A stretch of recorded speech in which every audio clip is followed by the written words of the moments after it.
Today, I'm going to explain the movie Tale of Tales, released in the year 2015. The film is divided into three narratives. The first narrative centers around the king and queen of a kingdom named Long Trellis.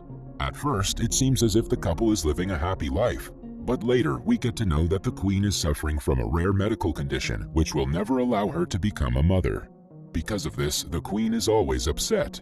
Seeing his wife in this state, the king summons the best doctors and physicians from all around the realm, but sadly none of them are able to diagnose the mysterious illness within her. Despite this, the king tries his best to cheer up his queen. One day, he invites some circus performers to the palace. Suddenly, the queen notices that one of the circus performers is expecting a child. As a result, she becomes envious and starts smashing things after entering her chamber. When the king finds out about this, he pays a visit to her room and vows to go to any extent to solve her problem. Late at night, a strange necromancer arrives at the castle, claiming that he can solve the queen's pregnancy problem. Hearing this, the king reminds him that many people have tried in the past and failed. However, the necromancer is adamant that the queen can bear a baby, but it depends on how far the king is willing to go for his queen. The king responds, "To the last extent." The necromancer reveals that he has years of experience and knows a lot about nature. Furthermore, he says that nature must always be in balance, and that if the king desires a life, he must also sacrifice one. Despite his weird claims, the king and queen give him their full support.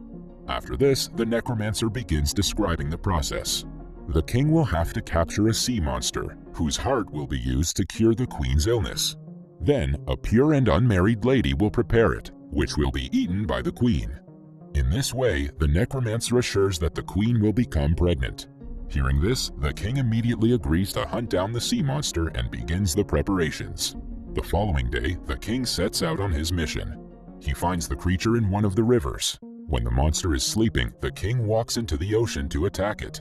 He's eventually successful in slaying the beast, but gets critically injured in the struggle. Soon, he succumbs to his injuries, but before he does, he removes the creature's heart. The queen then returns to the castle, covering the heart with a cloth. Later, a maid at the castle is found to be unmarried and pure. As a result, she's tasked with preparing the heart. While cooking, she experiences strange sensations and suddenly becomes pregnant. Soon, the queen consumes the heart, and finally, she becomes pregnant. In the next scene, the maid and the queen give birth to their children at the same time. The boys look to be the same age.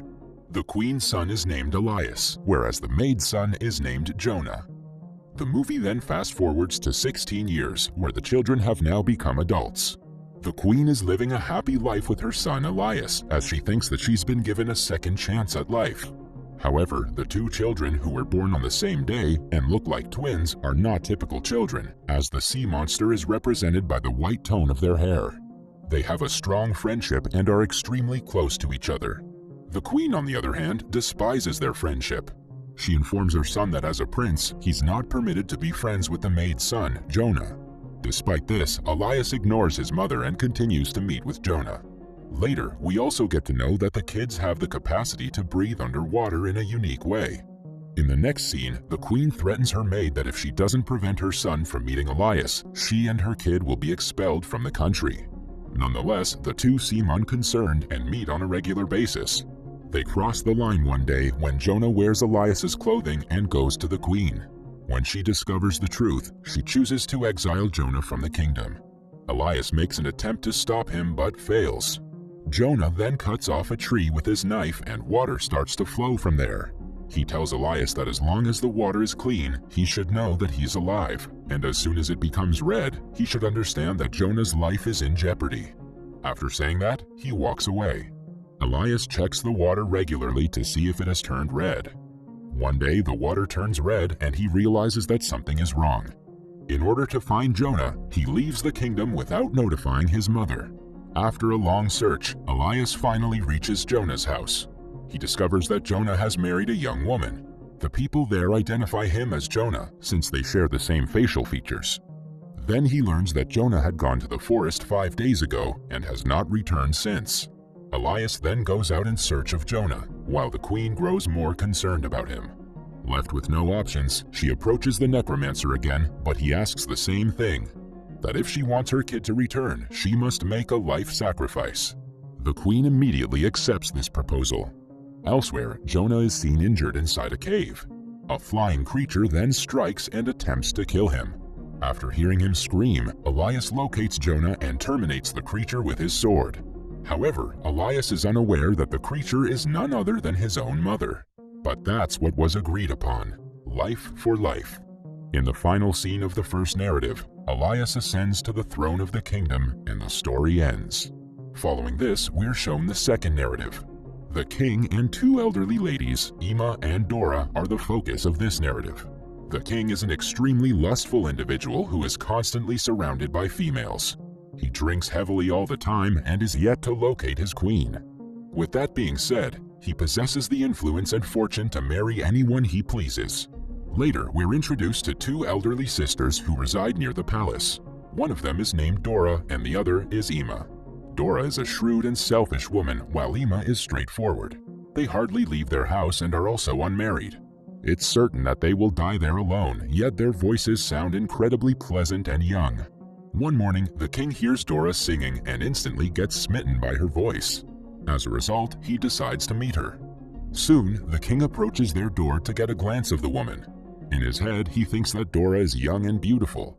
When he knocks on the door, the sisters start panicking, as they believe the king will get angry if he finds out about their appearance. After thinking for a while, they finally devise a plan, and Dora requests the king to come back after a week so that she will be more comfortable. In the next scene, the sisters strive very hard to make their fingers look young and beautiful. Dora covers her fingers with herbs, but they still look like those of an elderly person. But on the other hand, Ima had put her finger in her mouth for many days, and as a result, it's looking quite good and young. Today, a week has passed, and it is the day for the king's visit.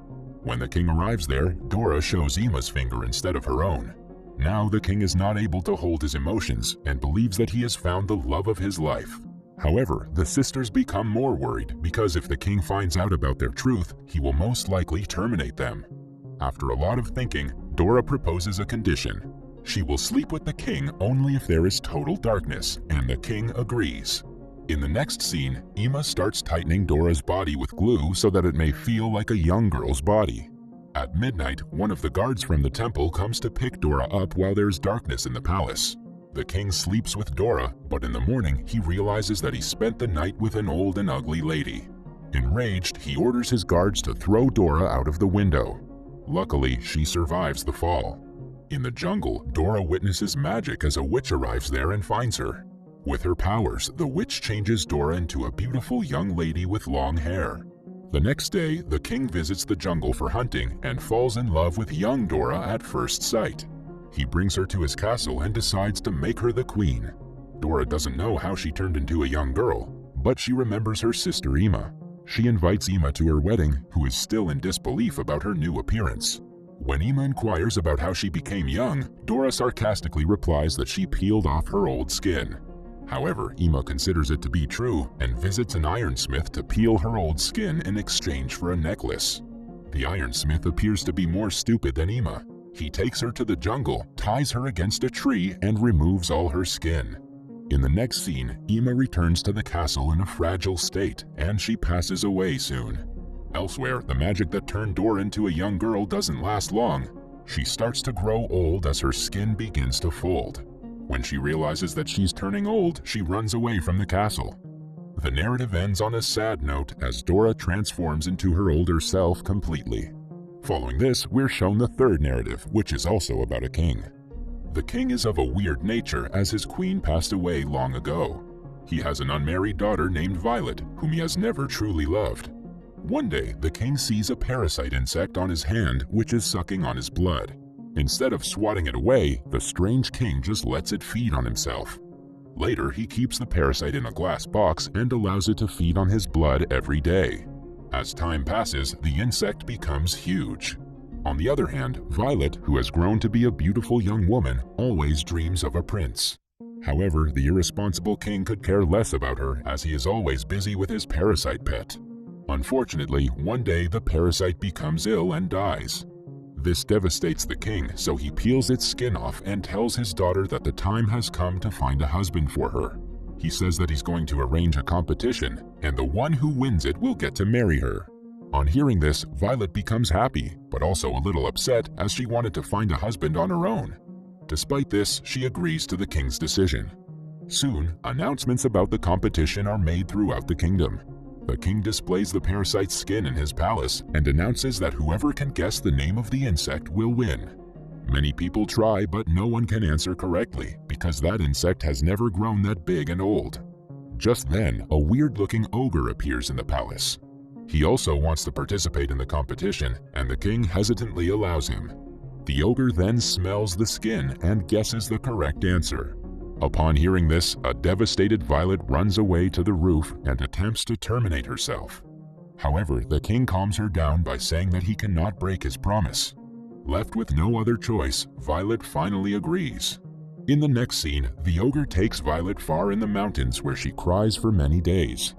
One day, when he goes out hunting, she sees another lady on a nearby mountain. She begs for help and explains the whole scenario to her. The lady also sympathizes with her and promises to come for help.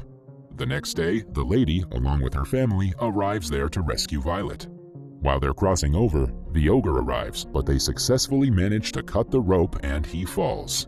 Sometime later, the ogre finds the family and eliminates them one by one. He then chases Violet into a cave and begins hugging her. Violet also pretends to care, but the moment he's distracted, she finishes him off with a knife.